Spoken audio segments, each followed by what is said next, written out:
Alright, ladies and gentlemen, I'm not going to show my face on this video. I'm just going to go through this as quickly as possible for those that have a short attention span. Just something I was working on here. It has to do with the mind, will, and emotions, what sums up a human being, okay, which is your soul. So mind, will, and emotions, everything. If these things are not rooted, if these things are not in order, better put, then you're going to have a hard time in life. So, in other words, a healthy mind that has a vision leads the emotions and the will of that individual is put into practice and motion into leading the way. The will and the vision are one, because the will comes in agreement with the vision. The mind studies and shows itself approved. It studies the blueprint.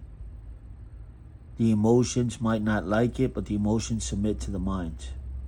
The mind makes the emotions submit. In other words, self-control and discipline make the emotions submit to the vision, because the will of the individual has formulated a plan of execution of their life and what it is that they want to do, where it is they want to go, and what direction, etc. So in a nutshell, that's what I wrote down here.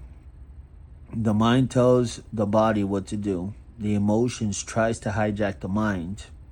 The will can override the emotions because it sees past the temporary satisfaction. So a failed system looks like no vision, meaning you're a wanderer. You have no idea why you're alive, what you're here for. You don't know where you're going to be in 5, 10, 15 years. You have no plan, no direction.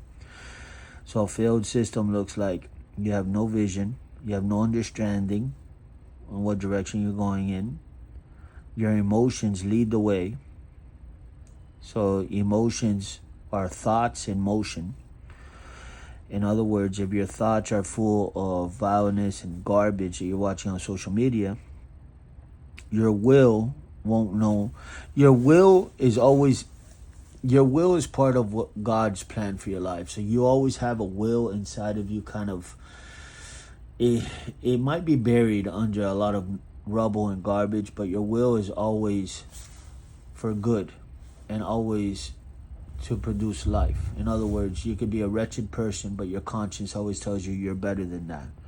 And that ties into your will. Your will is always looking at, like, man, I wish I could be this, I wish I could do that, etc. That's your will, right? But if your mind is all fuzzy off of social media, then your mind and your will can't hold hands. Now, it's a powerful life when the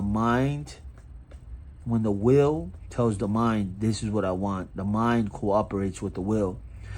The emotions submit. Even when they don't submit, the mind tells the emotions submit. So I wrote down over here some things, just kind of breaking it down. So let me read them to you. So the mind can be broken down into thoughts, ideas, creativity, speech, perception, perspective, outlook, right? Sometimes trauma thwarts the mind. So I wrote that down. The mind can be interpreted into patterns, habits, systems, input, output, imagination, right? It's very resourceful and it's powerful if it's used correctly, right? You've heard that knowledge is power, right? It's true.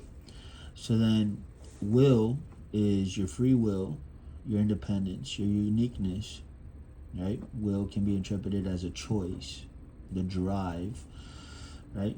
Your will, it's love. God gave you free will out of love. So choose what you want to do with your free will.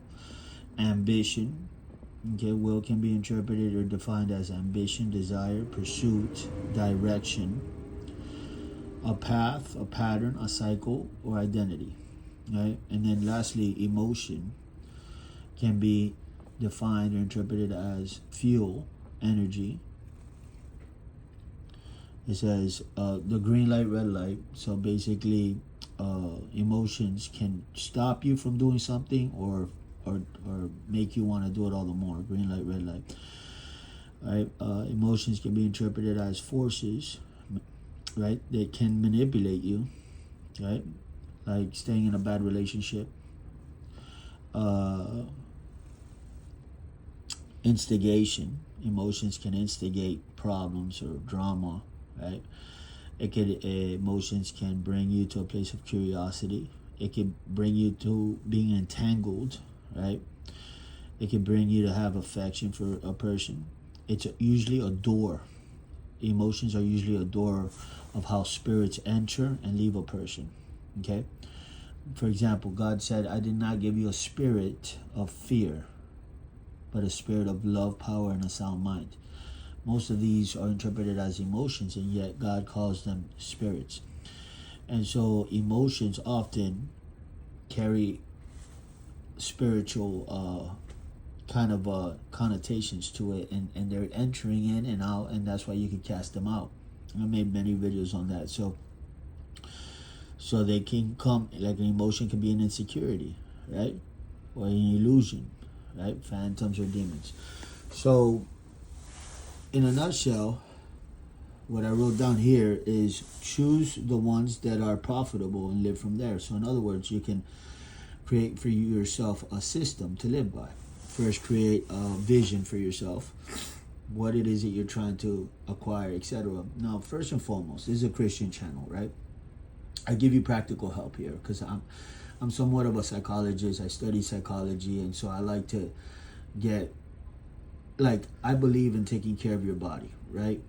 In other words, eat well, exercise, all that good stuff. Because that often plays a role in how you feel, how you think, and how you are. God says take care of your temple.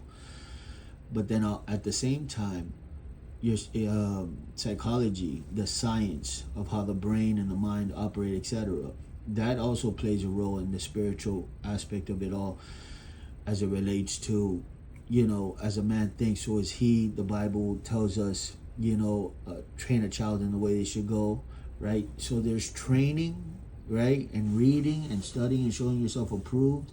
There's the physical aspect of what ties into the spiritual. So as it relates to the psychology of the mind, right? There's spiritual aspects, like God said in the Bible, think on things above, think on lovely things, excellent things, praiseworthy things. Psychology would tell you that when you think on negative things, that has an effect on your emotions, on your feeling, and your body reacts to that. And to speak positive in all of these are in the psychology field, and yet it transfers over to the biblical field. That's why in my channel I often speak, right, on the different matters of life. It's because I'm zooming out, right? I'm looking at the Bible and I'm saying, wait a minute, there's so much that I see that intersects, right? And basically God is just telling us, live a pure life, live a holy life, live a good life, live a righteous life, live a life without entanglements, right? Live an honorable life to Him, put Him first, right? And then everything's going to go well for you. Have faith, right? But then you do your responsibility. The Bible says that, that if you don't take care of your family, you're worse off than an unbeliever. So it's signifying responsibility, work ethic, and just everything to do with making money and stuff like that, being a business owner, etc. So you got to be able to zoom out and see what God is really telling you. And what God is really telling you is that to be a good steward of what he gives you, the talents He gives you, help people out, put God first, love one another, love being the driving force of all things. But I don't want to get off track. This is what this video is about.